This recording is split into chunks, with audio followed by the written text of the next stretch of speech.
राज्यभरात अपात्र ration card शोध मोहीम 1 एप्रिल पासून सुरू झाली आहे. ती 1 महिना राबवली जाणार आहे. बांगलादेशी घुसखोरांबरोबरच कोणत्याही विदेशी नागरिकाला जर का रेशन कार्ड देण्यात आल्याचं आढळून आलं तर ते तात्काळ रद्द केलं जाणार आहे. अन्न व नागरी पुरवठा विभागाने शुक्रवारी याबाबतचा आदेश काढला.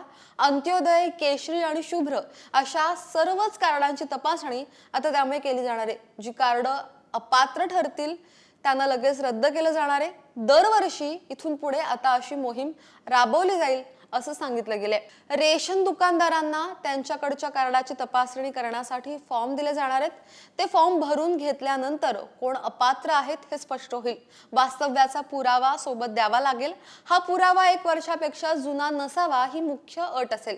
कार्डधारकांकडून आलेल्या माहितीची तपासणी अन्न व नागरी पुरवठा विभागाच्या क्षेत्रीय कार्यालयाकडून केली जाईल. ज्यांनी वास्तव्याचा पुरावा दिलेला नसेल त्यांना 15 दिवसांची मुदत दिली जाणार आहे. पुरावा सादर न केल्यास रेशन कार्ड रद्द करण्यात येईल. एका पत्त्यावर 2 रेशन कार्ड असतील किंवा एका कुटुंबात 2 रेशन कार्ड दिले असतील तर त्यातील एक आता रद्द केलं जाईल. शासकीय, निमशासकीय, खाजगी कर्मचारी यांचं वार्षिक उत्पन्न 1 लाख रुपयांपेक्षा अधिक असेल अशांकडे जर का पिवळी आणि केशरी रेशन कार्ड असतील तर ती तत्काळ अपात्र ठरवली जातील आणि त्यांना त्यांच्या उत्पन्नानुसार रेशन कार्ड दिलं जाईल. दुबार, अस्तित्वात नसलेल्या व्यक्ती, मृत व्यक्तींना लाभार्थींच्या यादीतून वगळलं जाणार आहे. एकंदरीत रेशन कार्डची प्रक्रिया आता नव्यानं पार पडणार आहे. त्यामुळे जुने काही रेशन कार्डच्या त्यांच्या आधीच्या रंगाच्या रेशन कार्ड पासून वगळले जातील आणि त्यांना अपडेटेड रेशन कार्ड दिलं जाईल. मात्र ही सगळी प्रोसेस लवकरच तुमच्यापर्यंत येईल.